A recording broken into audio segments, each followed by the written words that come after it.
Hanya ada 90 detik rekaman. Itu adalah pesan terakhir Kapten Golden Dragon, dan rekaman itu membuat seluruh operasi penyelamatan segera dihentikan. Pemerintah Korea Selatan bergerak dengan kecepatan yang tidak wajar. Dokumennya disegel, saksi dibungkam, dan kapal itu, bersama seluruh awaknya, dilupakan. Ini bukan kisah tentang kecelakaan maritim biasa. Ini adalah kisah tentang apa yang Kapten Hong lihat sesaat sebelum kapalnya terkoyak oleh entitas yang, menurut rekaman itu, tidak seharusnya ada. Pada awal tahun 2000-an, sebuah kapal kargo bernama Golden Dragon, kapal kelas menengah dengan 18 awak, tiba-tiba menghilang dalam perjalanan rutin dari Busan. Tanpa badai, tanpa peringatan, hanya satu artefak yang tersisa. Rekaman komunikasi radio yang membeku dalam ketakutan. Mari, kita analisis rekaman yang dibungkam ini. Dan kita akan mencari tahu mengapa kerahasiaannya dijaga secepat dan seketat dokumen militer. Kapten Hong Kei-jun adalah seorang veteran laut. Pengalamannya 30 tahun. Ia mengenal perairan timur jauh seperti mengenal ruang mesin kapalnya sendiri. Pelayaran ini, pada dasarnya, membosankan. Laporan log cuaca dari kapal-kapal lain di sekitar area tersebut, sekitar 300 mil laut selatan. Jeju menunjukkan kondisi yang baik. Visibilitas tinggi, laut tenang, tidak ada peringatan topan, jam 02.15 dini hari. Kapten Hong sedang di anjungan ketika laporan pertama datang. Bukan masalah mesin, bukan badai, tapi anomali. Kapal-kapal dagang lain di area tersebut mulai melaporkan gangguan radar sporadis. Data navigasi mereka bergeser beberapa derajat tanpa alasan fisik yang jelas. Sebagian besar mengabaikannya sebagai solar flare atau kegagalan sensor lokal. Kapten Hong tidak bisa mengabaikannya. Ia mulai mencatat dalam lognya adanya gelombang yang tidak wajar. Bukan gelombang badai yang tinggi, tapi gelombang yang terasa berat, seolah ada massa besar di bawah air yang bergerak terlalu cepat. Pukul 03.1, Hong menghubungi penjaga pantai Korea, melaporkan gangguan frekuensi radio yang tidak bisa ia identifikasi. Ia terdengar tenang, namun hati-hati. Penjaga pantai Jeju. Di sini, Golden Dragon, kami melihat gelombang aneh. Kami juga mencatat.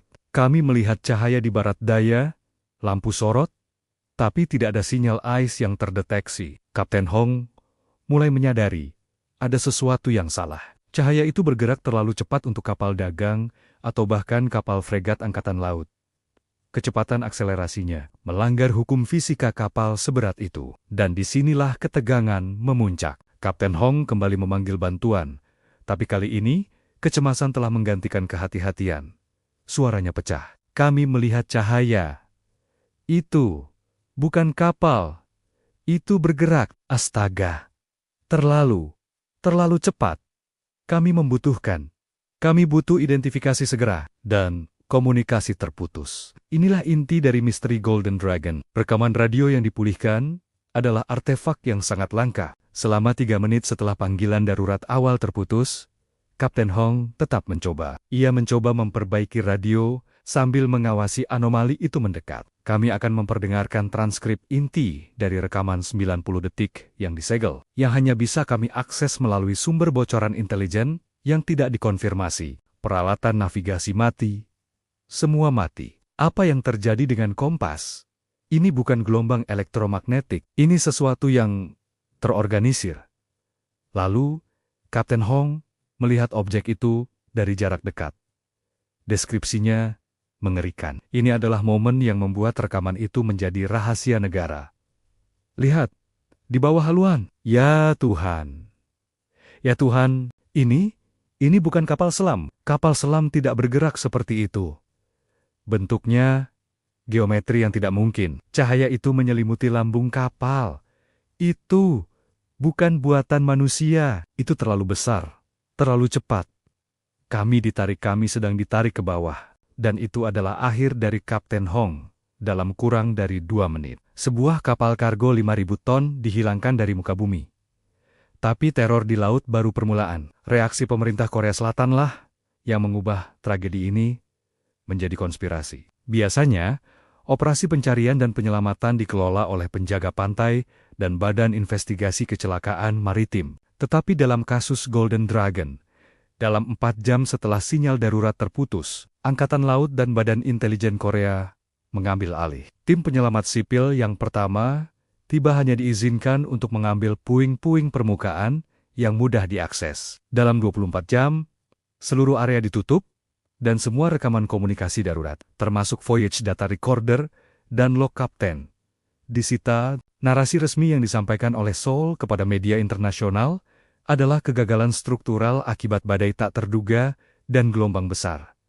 Ini adalah kebohongan yang mencolok. Kapten Hong melaporkan cahaya dan gerakan abnormal, bukan kegagalan lambung kapal. Jika kapal tenggelam karena badai, mengapa perlu kerahasiaan tingkat intelijen militer? Kecepatan dan agresivitas penyegelan ini menunjukkan bahwa pemerintah tidak menyembunyikan kecelakaan, melainkan menyembunyikan identitas penyebab kecelakaan itu. Pertanyaan yang menghantui adalah, apakah mereka menyembunyikannya dari publik? Atau apakah mereka menyembunyikannya dari dunia internasional? Itu membawa kita ke perairan politik yang berbahaya. Area tenggelamnya Golden Dragon adalah salah satu perairan paling sensitif di dunia. Ini adalah jalur pelayaran utama, tetapi juga zona operasi rahasia militer 3 kekuatan global, Amerika Serikat, Tiongkok, dan Rusia. Selain Korea Utara, jika Golden Dragon bertabrakan dengan kapal selam nuklir Amerika yang sedang melakukan misi pengintaian, tentu saja Seoul akan segera membungkam kasus tersebut untuk menghindari krisis diplomatik global dan keruntuhan hubungan militer. Atau, mungkinkah itu adalah serangan terencana dari kapal pengintai Korea Utara yang berusaha menenggelamkan kapal kargo vital Korea Selatan? Analisis puing-puing tidak mendukung teori tabrakan langsung. Para penyelam awal sebelum area itu dikunci melaporkan bahwa puing-puing lambung kapal terlihat seperti dirobek, bukan dihantam. Kerusakan itu terlalu bersih dan terlalu cepat. Keluarga awak kapal ditawari kompensasi finansial yang sangat besar, tetapi dengan satu syarat mutlak, keheningan total. Seolah-olah uang dibayarkan bukan untuk kehilangan, tetapi untuk mengubur kebenaran. Kecelakaan laut adalah hal yang tragis, tapi bisa dijelaskan. Kecelakaan yang memerlukan tindakan badan intelijen memerlukan penjelasan yang jauh lebih besar. Jika itu hanya badai, mengapa Seoul harus menjadikan rekaman teriakan Kapten Hong sebagai rahasia negara selama puluhan tahun? Mari kita hadapi kemungkinan yang ditakuti semua orang. Jika Kapten Hong tidak berbohong, dan jika rekaman itu otentik, apa sebenarnya yang menenggelamkan Golden Dragon? Menurut beberapa laporan yang bocor dari personel AL tingkat rendah, area laut tempat kapal itu tenggelam menunjukkan anomali magnetik yang persisten selama berminggu-minggu setelah insiden. Ini sangat tidak biasa. Teori pertama,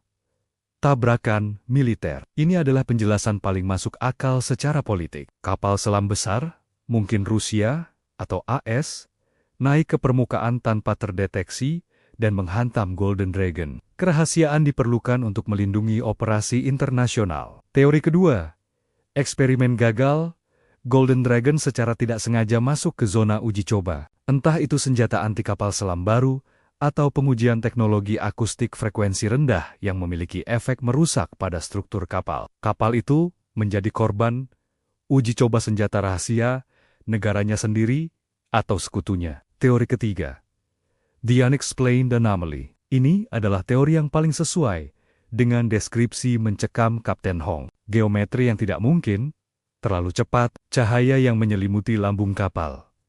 Deskripsi ini tidak mengarah pada kapal selam, atau pesawat militer yang kita ketahui. Kapten Hong mungkin telah bertemu dengan apa yang kini dikenal sebagai USO-19 TIFIT, Submerged Object Entitas yang beroperasi di lautan, dengan kecepatan dan manuver yang melebihi teknologi manusia. Apakah Kapten Hong menyaksikan uji coba teknologi yang berada 50 tahun di depan zaman kita? Atau apakah ia menyaksikan entitas yang bukan berasal dari dunia kita? Pemerintah Korea Selatan tidak ingin kita tahu jawabannya. Dampak dari kasus Golden Dragon lebih dari sekadar kehilangan kapal. Ini adalah kerugian akan hak keluarga untuk mengetahui bagaimana orang yang mereka cintai meninggal. Mereka diberi kompensasi, tetapi tidak pernah diberi penutupan. Media Korea dengan cepat dipaksa untuk berpindah dari kisah ini. Misteri ini meredup menjadi cerita hantu pelaut, sebuah insiden yang terlalu aneh untuk menjadi kecelakaan, tetapi terlalu sensitif untuk menjadi kebenaran. Setiap kali kisah ini muncul kembali, Pertanyaan yang sama selalu muncul. Mengapa rekaman suara Kapten Hong yang dipenuhi kengerian yang nyata harus diperlakukan sebagai ancaman terhadap keamanan nasional? Kita tahu apa yang Kapten Hong rasakan. Teror murni. Kita tahu apa yang pemerintah Korea Selatan lakukan. Membungkam total. Tapi kita tidak pernah tahu apa yang ia lihat. Dan itulah yang harus kita takuti. Bahwa ada kekuatan di bawah ombak yang kita anggap kita kuasai, yang dapat menghilangkan bukti dan membungkam saksi tanpa meninggalkan jejak. Misteri Golden Dragon bukan hanya tentang hilangnya kapal, tetapi tentang batas-batas kebenaran yang diizinkan untuk diketahui warga negara. Dan di suatu tempat, di dalam arsip pemerintah yang dingin, rekaman 90 detik itu masih tersegel, menjaga rahasia terakhir sang kapten, dan membuktikan bahwa di lautan gelap, ketakutan terbesar kita adalah apa yang tidak bisa kita identifikasi.